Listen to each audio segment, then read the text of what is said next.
we rolled them out, I had it completely backwards. Everyone loved the high school accountability system because of our multiple indicators using college and career readiness indicators, career and technical ed certifications. And everyone was concerned, to your point, about the high school, the middle school and elementary model only pivoting around our state's assessment using growth and performance. Now that's what we ended up adopting at the state board level. As we move forward, and as we would have moved forward, we were already taking more feedback to look at how we would tweak the elementary middle model to be more like the high school model. So again, what I would say is that's an example of us taking good feedback from the field, using the expertise from the field, from our school districts, building a model, and after rolling it out, not letting perfect get in the way of good, implementation, and then revise it. You know, I one time heard someone talk about General Petraeus and the 4 characteristics of a good leader. It was 1, get the big ideas right, and I think A through F was the big idea that we got right. 2 was communicating it, and we went out to everyone that would listen. We always said, where 2 are gathered, we'll be the 3rd. And we talked about it. And then we implemented it. And then the 4th piece is adapting. And that's the process we're in now. So I guess the only thing I would say in conclusion is, I don't know if there's ever an end to this.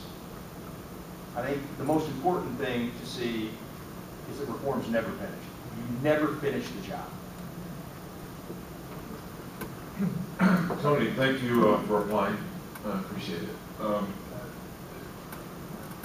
Here at the Board of Education, we've established policy.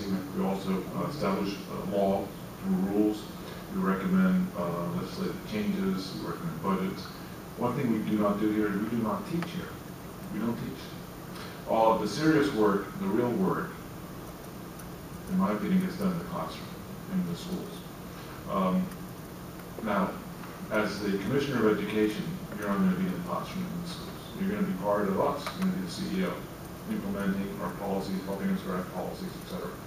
What will you do to make sure that all these great reforms, all these great policies that we're concocting up here, that all that is faithfully implemented at the school level so that every child is impacted positively? Well, first, I think a lesson that I've learned in 4 years, and I've had the opportunity to work with a man who I think personified this every day, and that was Governor Daniels, is that you do not govern from the State House. You don't govern from the Turlington building. You don't govern from this board table. You have to be out in the field. And in my 4 years, we put over 200,000 miles on cars, going to any corner of the state, holding teacher forums, meeting with administrators, talking to families, doing community meetings, and doing outreach. And I think that's a very important part of this position, is to make sure that you are out in front on these issues every day. There is another piece of this that's a little bit more nuanced, and that is really what's the role of the State Department of Education. One of the things I believe very strongly is the job of the State Department of Education is to first set the expectations. This board, our legislature, our governor, is to set very high expectations for Florida's schools and Florida's children. The department is then responsible also for holding people accountable for that. And that's, in many instances, results-driven accountability will drive implementation. And in the middle of those two things, it is talk to people about what works best. Because I think in your question really rests the beauty of education in our country and in this state, and that is education happens locally. It's the job of the state. So our job shouldn't be to tell people what to do. Our job in the department is to make sure we clear out the underbrush and we set the expectations and hold them accountable, and we communicate that tirelessly. And I think those things, along with having strong relationships with leadership in our state, in terms of our school leaders, our district leaders, go a long way in making sure that implementation doesn't end up killing good reform. You and I spoke also, I spoke with all three applicants on Saturday. And we talked about one topic that this board has supported, and apparently you did it in Indiana, and that is eliminating textbook adoption. What is your position on that, and what is your position on that with regards to support? Well, first, I think we have to accept the fact, and this won't make a lot of textbook folks happy, but They'll make money no matter what. exactly. They're smart. We're trying to tell them that. They're really smart people. They were fun. But the day of the bound textbook is coming to a halt. And the day of judging the rigor of instruction and curriculum by the thickness of a textbook is coming to a halt.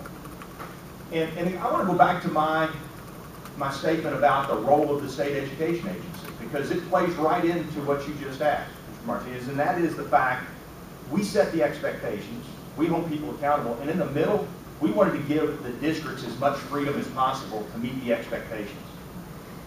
And in a digital world where we have so much at our fingertips in terms of instant information, it's really wrong to bind districts, to bind teachers to an antiquated system of textbook adoption. That's why we did it. The other thing we did is we changed the definition of a textbook to include a laptop computer so our schools could use state textbook funds to purchase technology. We shouldn't bind it to class size either, but we do that. God love Jerry. Go funny. This is First of all, thank you, Tony, for applying for this important position for our state. Thank you for your interest in this position.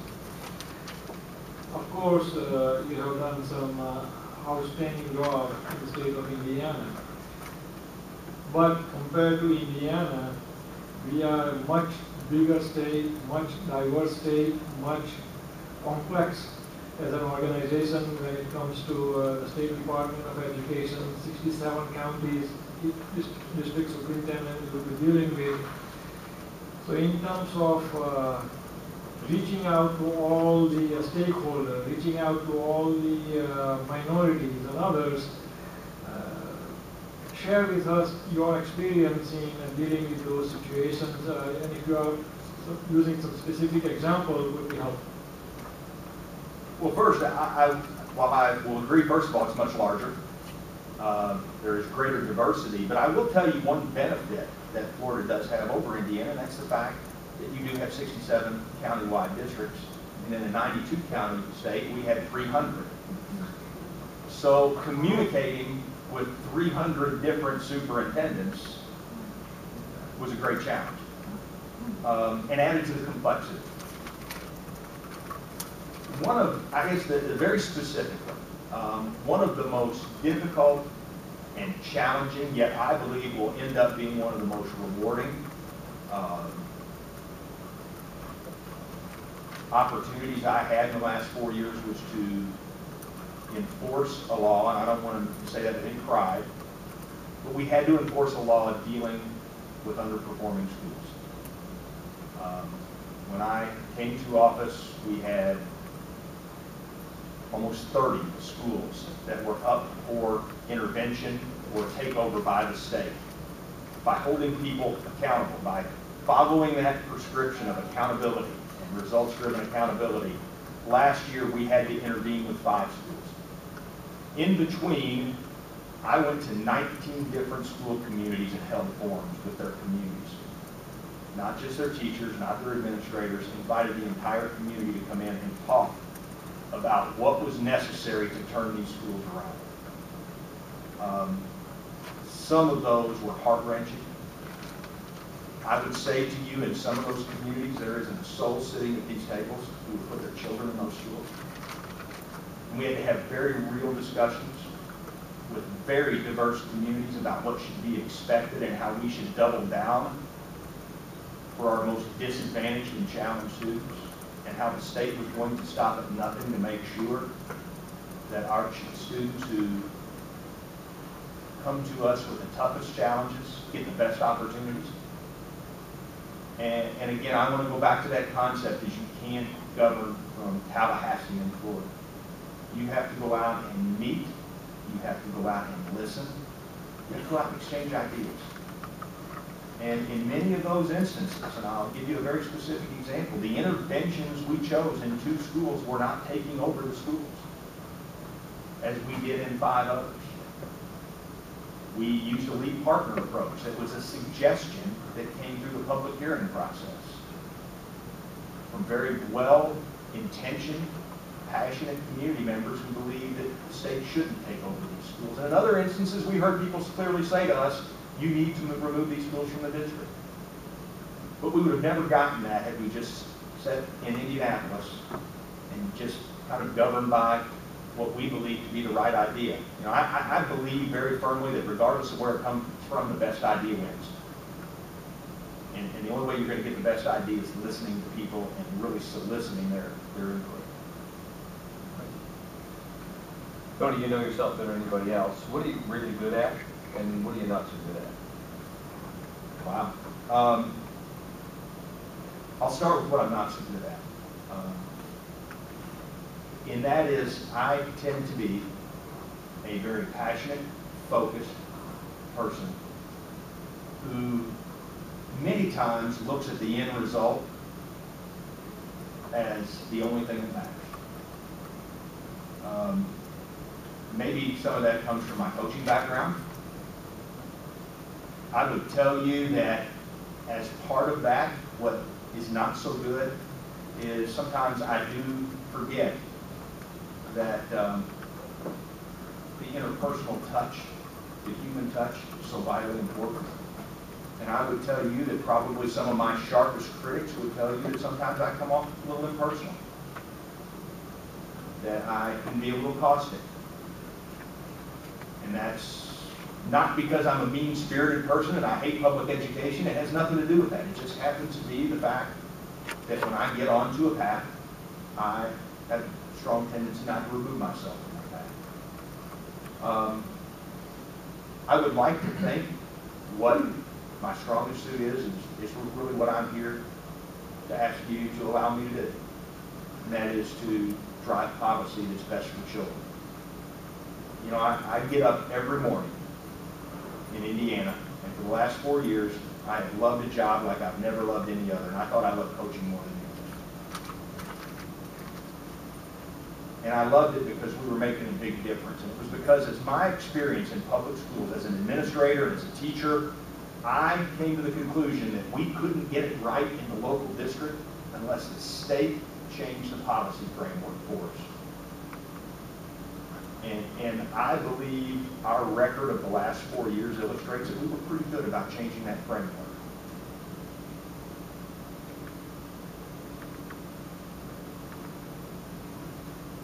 They don't always say that it's a weakness to want the end result. It's persistence that gets you the end result.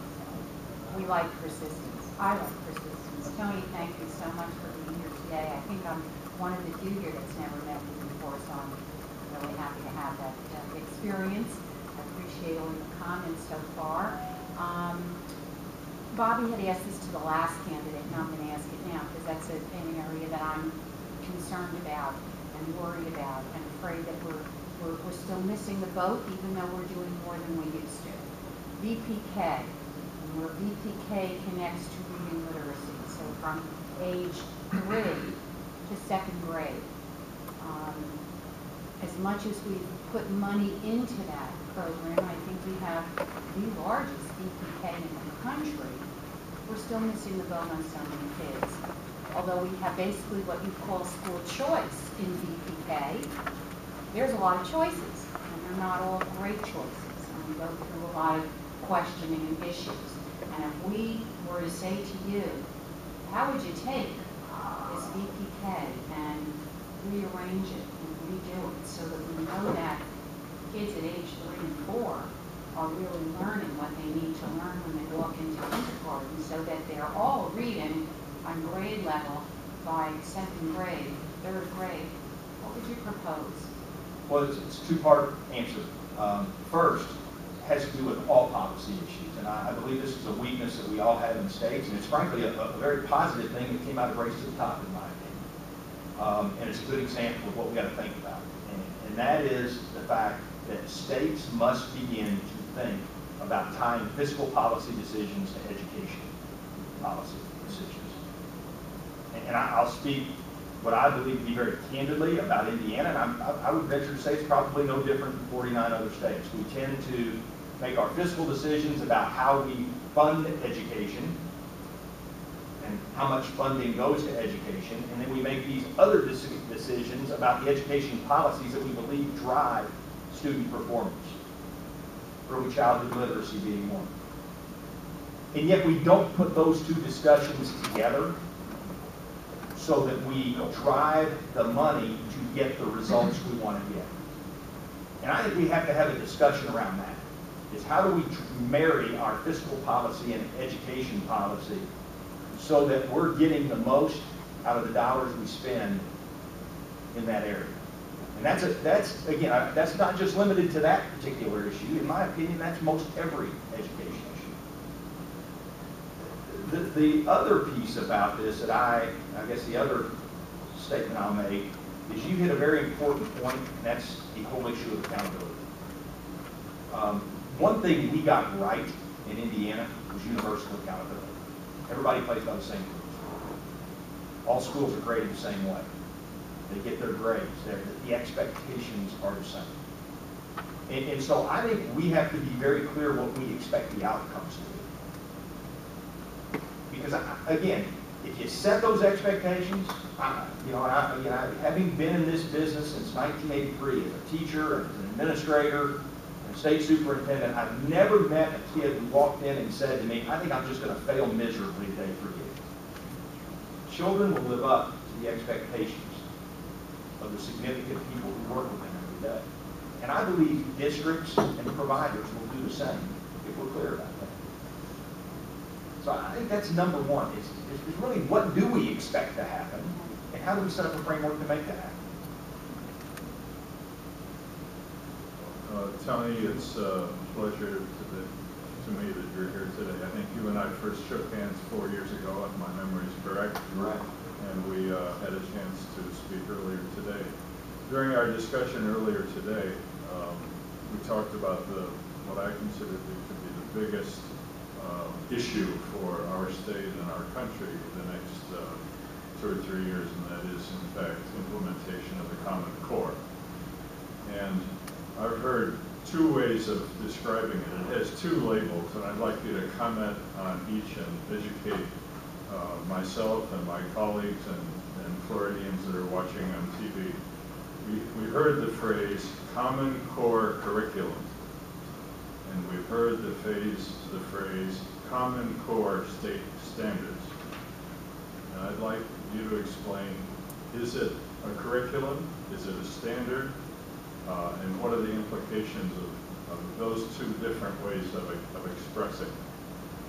Well, first, there is very little question that these are Common Core standards. Curriculum and instruction belongs at the local level. The execution of how students are taught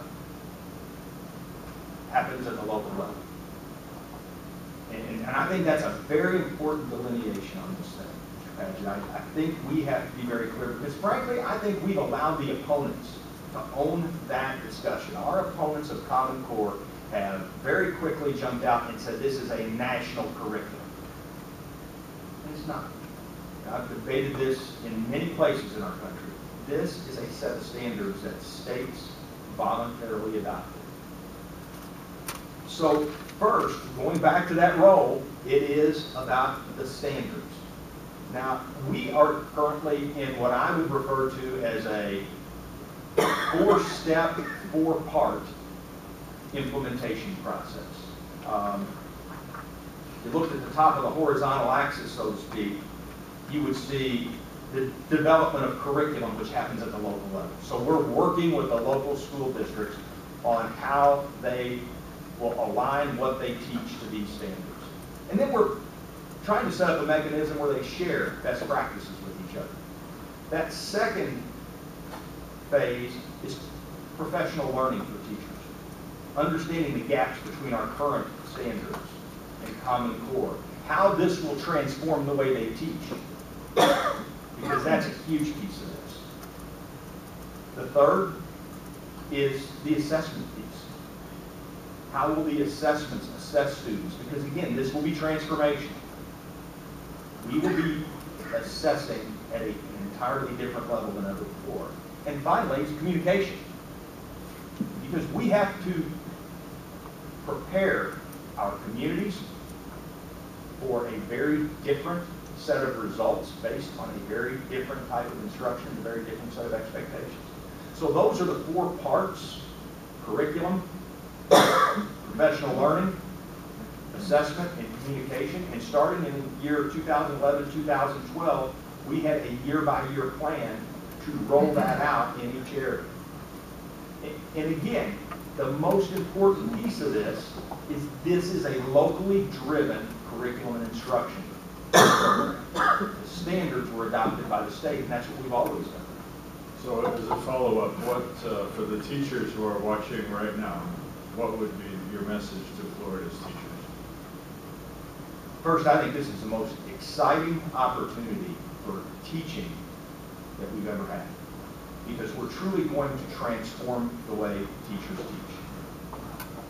You know, going back to the original comment about judging course rigor by textbook thickness or by the number of indicators in a standard, the idea of teaching to fewer, clearer, deeper standards allows for a lot more creativity and a lot more interdisciplinary work among teachers. And I think that's going to be very exciting. Is it going to be challenging for teachers? Yes, it's going to challenge what's really been their norm for many years. But I think when we see the impact this will have on our children, and we will see the impact this will have on teachers regarding the way they're allowed to teach, I think it'll be very exciting.